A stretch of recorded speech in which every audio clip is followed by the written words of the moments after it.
আওয়ামী লীগ না, নিষিদ্ধ ঘোষিত যে সমস্ত দল আছে সেসব দল যাতে কোন রকম অ্যাক্টিভিটিস পরিচালনা না করতে পারে সে ব্যাপারে আমরা সদা সতর্ক। 15,000 পুলিশ অফিসার নিয়োজিত থাকবে সার্বিক নিরাপত্তা ব্যবস্থায়। আমরা ওভার্ট এবং কোভার্ট দুই ধরনের নিরাপত্তা ব্যবস্থা নিই, কারণ সবকিছু তো আমরা ডিসক্লোজ করি না।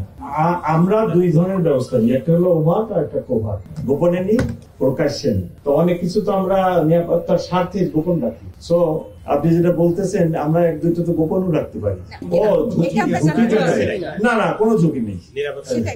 না না না, কোনো ঝুঁকি নেই, কোনো ঝুঁকি নেই। এবং আলহামদুলিল্লাহ আমরা রমজান মাসে ঢাকাবাসী অনেক ভালো ছিলাম বলেই আমি মনে করি।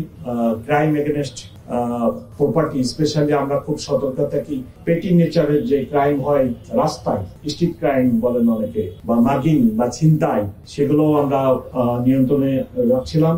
আমাদের কাছে রিপোর্টেড ওই ধরনের ক্রাইম খুব কম ছিল। তো আজকে শেষ দিন রমজানের, ইনশাল্লাহ আমরা সকলের প্রচেষ্টায় আজকের দিনটি ভালোভাবে পার করতে সক্ষম হবে। 15,000 পুলিশ অফিসার নিয়োজিত থাকবে সার্বিক নিরাপত্তা ব্যবস্থায়, সাথে এটিইউ, তারপরে আপনার ডিবি, তারপরে সিটিটিসি, আপনার সবার সমন্বয়, ইভেন বাংলাদেশ আর্মিও আপনারা জানেন আমাদের সহায়তায় আছেন, ওনারাও থাকবেন। তো আমরা সবাই মিলে সমন্বিত ভাবে পুরো ঢাকা শহরের নিরাপত্তা বজায় করছি।